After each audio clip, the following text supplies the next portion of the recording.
Mais um momento da liturgia da palavra que eu transmito sempre nos meus endereços digitais. @Paulo Roberto Maciel. Maciel 7919 no YouTube. @Paulo Roberto Maciel 6/ no Instagram.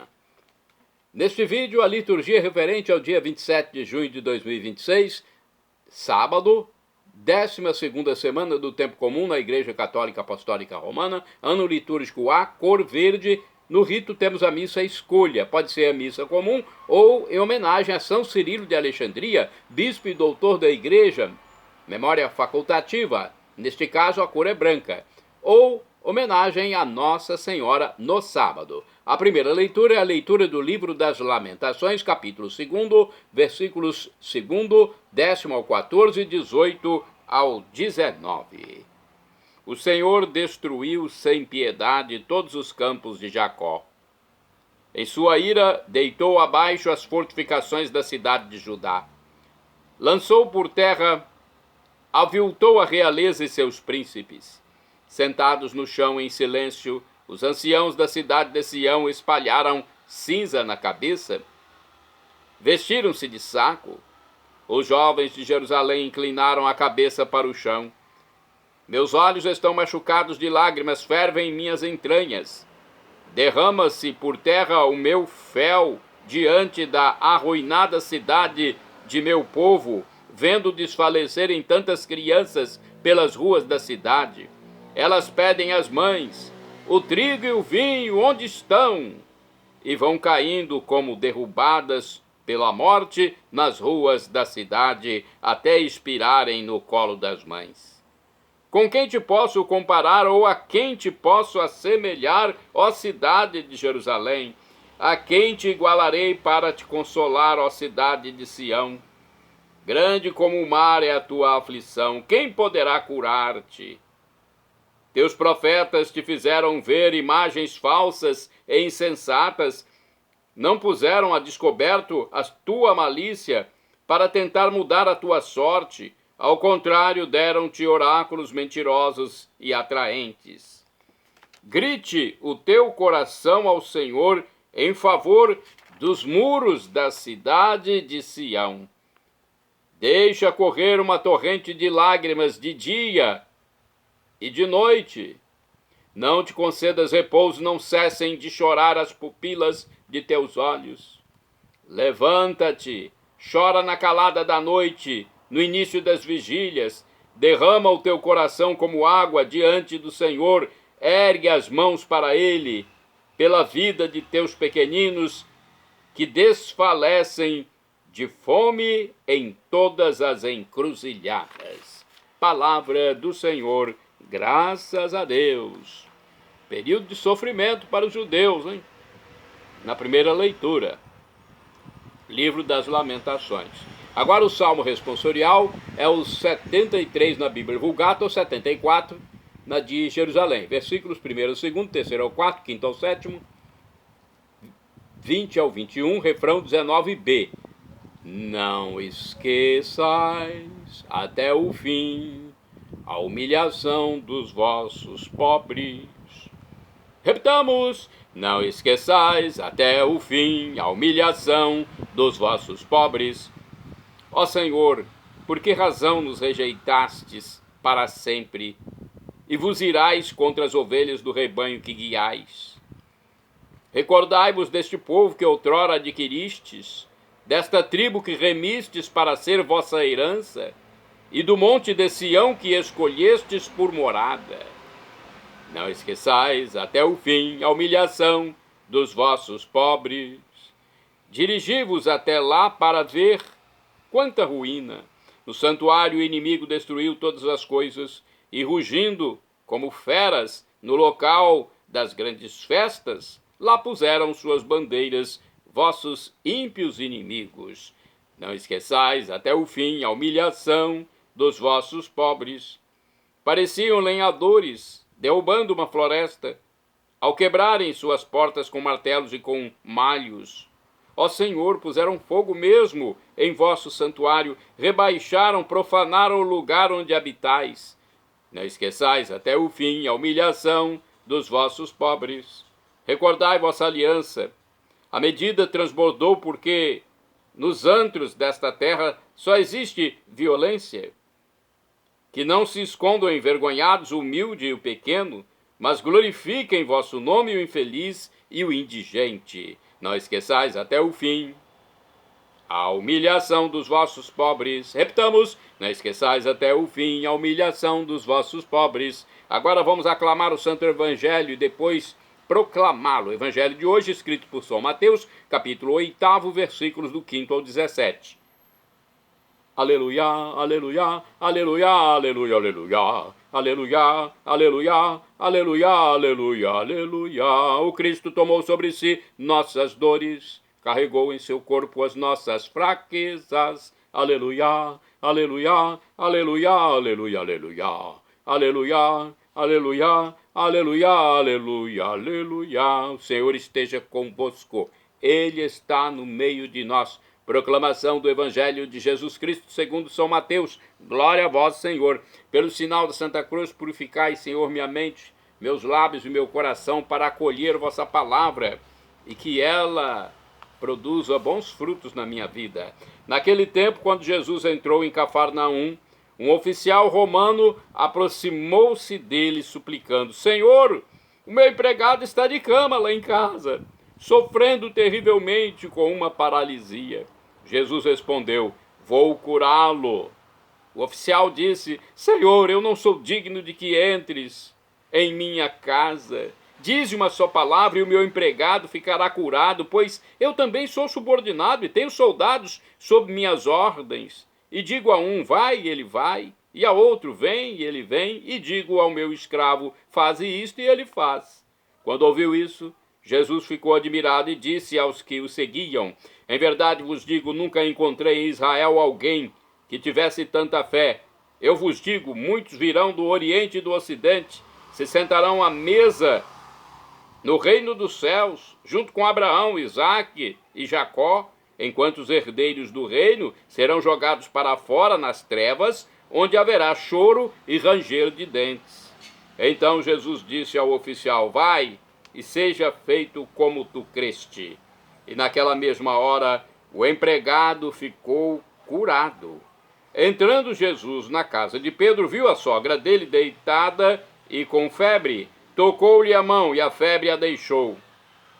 Ela se levantou e pôs-se a servi-lo.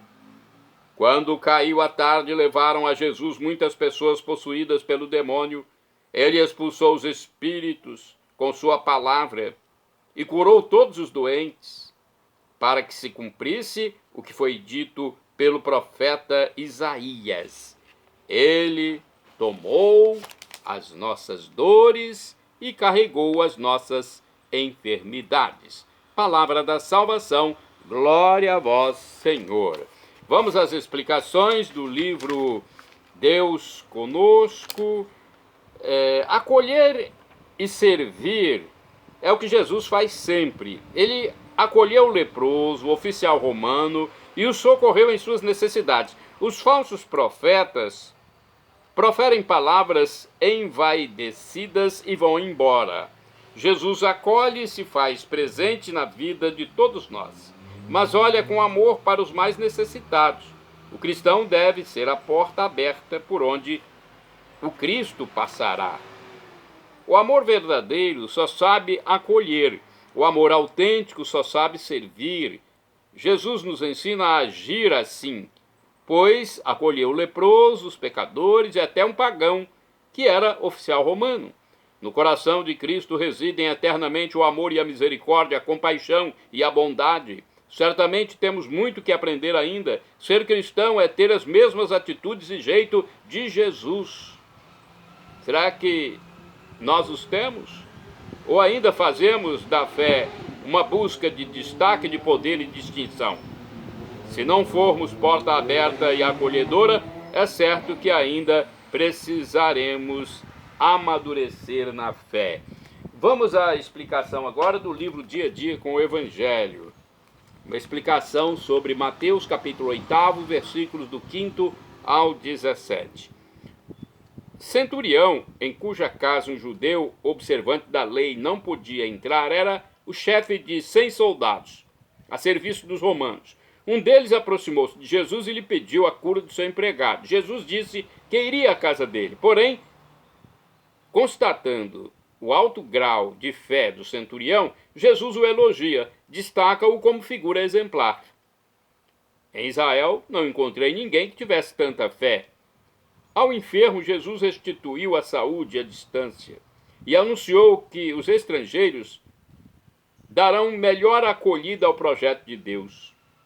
Jesus segue fazendo prodígios, cura a sogra de Pedro e, ao entardecer, cura todos os doentes que lhe são apresentados, além de expulsar muitos demônios. O reino de Deus se manifesta concretamente em Jesus, que assumiu nossas fraquezas e carregou nossas doenças. No livro Palavra e Vida também temos uma explicação sobre Mateus capítulo 8, versículos do 5 ao 17. Jesus não encontrou ninguém em Israel com uma fé tão grande como a do centurião. Isto é, o reino se abre para além das fronteiras da raça, do país e da língua. O reino é para todos, sem distinção. A única coisa que se requer para entrar nele é a fé, a confiança, a disposição para se deixar salvar. O mesmo acontece com a sogra de Pedro, com os endemoninhados e com os enfermos que lhe levam ao anoitecer. Também eles têm o coração aberto para Deus, para curar-nos e salvar-nos. É que Jesus veio. O que é preciso é que deixemos o Senhor agir em nossa vida. Santos do dia 27 de junho, vamos falar sobre São Cirilo de Alexandria, bispo e doutor da Igreja. Morreu em 444 em Alexandria, no Egito. De acordo com o texto do endereço telemático da comunidade Shalom, o santo foi patriarca de Alexandria, sobrinho do sucessor do patriarca Teófilo, e governou a igreja de Alexandria durante 23 anos. Opôs-se com toda a energia à heresia nestoriana, governou a diocese de Alexandria, no Egito, e provavelmente nasceu nesta mesma cidade entre os anos 370 e 380. Desde a juventude, foi se encantando com o ministério sacerdotal da igreja. Em 403, estando em Constantinopla com seu tio Teófilo, participou com ele de um sínodo, que ficou conhecido como Sínodo do Carvalho. Ele teve um papel fundamental naquele encontro e, com êxito, corrigiu equívocos que ameaçavam a comunhão e a doutrina da igreja. Com a morte do seu tio Teófilo, o ainda jovem Cirilo foi eleito para substituí-lo no pastoreio da diocese, sendo sagrado bispo em 412. Governou e pastoreou seu rebanho na igreja com grande vigor e zelo por 32 anos. Numa de suas pregações, deu à Virgem Maria o título de Mãe de Cristo, Christotokos, unindo esse a um outro muito querido pela devoção popular, o de Mãe de Deus, Theotokos. A Nestor, o herege, Cirilo, descreveu claramente suas intuições, que mostravam, de modo teológico e profundo, a perfeita unidade entre as naturezas humana e divina de Jesus. Frisou que professamos um só Cristo e Senhor. Professamos um só Cristo e Senhor. Foi isso que ele disse. Suas teses geraram algumas discussões e represálias. Entretanto, em 433, conseguiu chegar a uma fórmula teológica na qual reviu e purificou suas afirmações junto aos fiéis de Antioquia. São Cirilo de Alexandria faleceu no dia 27 de junho de 444.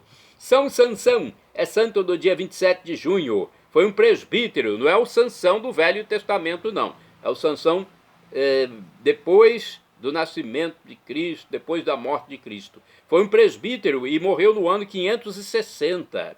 De origem romana, viveu desde jovem em Constantinopla, onde foi ordenado e fundou um hospital. Usava os seus conhecimentos médicos em benefício dos pobres. São Sansão, rogai por mim junto a Deus, rogai por nós. Santo Arialdo é do dia 27 de junho. Foi um diácono e mártir, morreu em 1066. Combateu vigorosamente em Milão os insensatos procedimentos dos clérigos simoníacos e depravados. Por causa do seu zelo, foi cruelmente atormentado e morto por 2 clérigos, olha só, 2 religiosos. Santo Arialdo, rogai por mim, junto a Deus, rogai por nós. São Tomás Toan é do dia 27 de junho, foi mártir e morreu em 1840. Foi catequista e administrador da missão de Trung Lin. Morreu de fome e de sede na prisão em Nanjing, no país chamado Vietnã, na Ásia, continente da Ásia. Bem-aventurado do dia 27 de junho é o Beato Bem-vindo de Gúbio. Foi um religioso que morreu mais ou menos no ano 1232. Franciscano que, trabalhando humildemente no serviço dos enfermos, se assemelhou com a vida de Cristo pobre. O Beato, que está a um degrau da canonização, morreu próximo a Bovino, na Itália. Temos uma beata do dia 27 de junho. Ela é a bem-aventurada Luísa Teresa Montagnac de Chauvans. Foi virgem, morreu em 1885.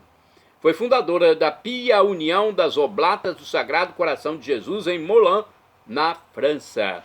Beata do dia 27 de junho é a bem-aventurada Margarida Baes. Foi uma virgem, morreu em 1879, humilde costureira de Friburgo, na Suíça. Pertenceu à Ordem Terceira Secular Franciscana, que se esforçou em atender às necessidades do próximo sem nunca abandonar a vida de oração. Temos aqui São Ladislau, que é do dia 27 de junho. Ladislau, após o concílio de Clermont, em novembro de 1095, né, ele teve grande influência na igreja. Toda a população se preparava para cruzadas. As cruzadas, né? A cruzada era uma guerra contra aqueles que invadiram a Terra Santa. Nas igrejas abençoavam-se armas e estandartes. Não se ouvia mais falar de roubos e assaltos. Mulheres vendiam suas joias a fim de financiar as despesas de guerra e as mais aguerridas se preparavam para os combates. Sob a direção espiritual do bispo Ademar de Monteil, constituíram-se 4 grandes exércitos que deveriam se encontrar em Constantinopla. Os franceses do norte, belgas e alemães eram capitaneados por Godofredo de Bouillon, duque de Lorena. Os franceses do centro e da Normandia ficaram sob o comando do conde Hugo de Vermandois, irmão do rei da França, Filipe I, e os franceses do sul, sob as ordens de Raymond de Saint-Gilles, conde de Toulouse. Já os normandos do sul da Itália, dirigidos por Bohemond, duque de Tarento. Era necessário que um monarca fosse o comandante supremo. O imperador Henrique IV e o rei Felipe I estavam excomungados, e o rei da Inglaterra, Guilherme o Ruivo, perseguia a igreja. Então, Ladislau, rei da Hungria, foi escolhido, olha aí, um santo que foi rei. Legados papais se dirigiram a essa nação e ele aceitou com suma alegria a altíssima missão. São Ladislau havia sido eleito rei por unanimidade em 1077. Diz o martirológio de São Ladislau que ele estabeleceu em seu reino as leis cristãs ditadas por Santo Estevão, rei da Hungria. Corrigiu os costumes, dando ele mesmo exemplo de virtude, e propagou a fé católica na Croácia, que havia sido incorporada ao reino húngaro. Olha aí a história de um rei que se tornou santo. E também dia 27 de junho é dia de Nossa Senhora do Perpétuo Socorro. Nossa Senhora do Perpétuo Socorro. Essa devoção começou a ser propagada a partir de 1870 e espalhou-se por todo o mundo. A pintura do quadro é do século XIII. Pois é, estilo bizantino, uma pintura muito famosa. Segundo a tradição, ela foi levada da ilha de Creta, na Grécia, por um negociante que a roubou, né? E depois essa imagem acabou ficando com a Igreja Católica mesmo, para que os fiéis venerassem. Um abraço a todos.